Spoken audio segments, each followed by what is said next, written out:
राष्ट्र जगत vision news में आपका स्वागत है। मैं हूं आपके साथ वीना।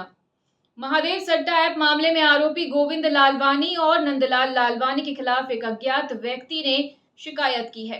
शिकायत में कहा गया है कि इन्होंने अपनी पत्नी और बेटी के नाम पर अरबों रुपए की संपत्ति अर्जित कर रखी है, जिसकी जांच होनी चाहिए।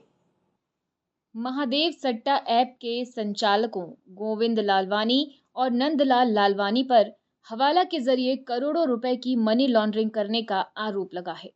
इस मामले में एक अज्ञात व्यक्ति ने पुलिस को शिकायत की है, जिसमें कहा है कि इन दोनों ने अपने और अपनी पत्नियों और बेटी के नाम पर अरबों रुपए की संपत्ति अर्जित की है।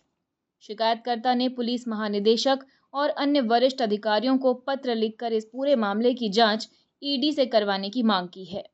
शिकायत के अनुसार रायपुर के तिल्दा में रहने वाले गोविंद लालवानी और नंदलाल लालवानी, जो महादेव सट्टा ऐप के संचालक हैं, उन्होंने बड़े पैमाने पर मनी लॉन्ड्रिंग की है।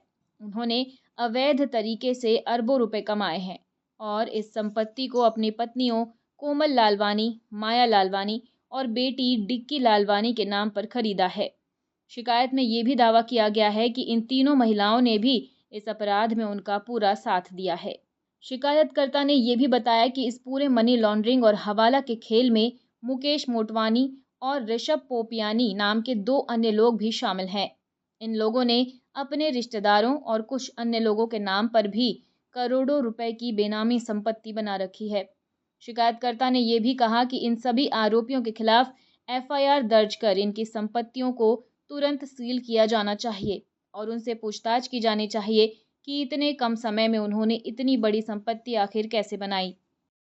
और फिलहाल खबरों में इतना ही। अपडेटेड रहने के लिए हमारे चैनल को सब्सक्राइब कर लीजिए। नई खबरों के नोटिफिकेशन के लिए बेल आइकन जरूर दबाइए। नमस्कार।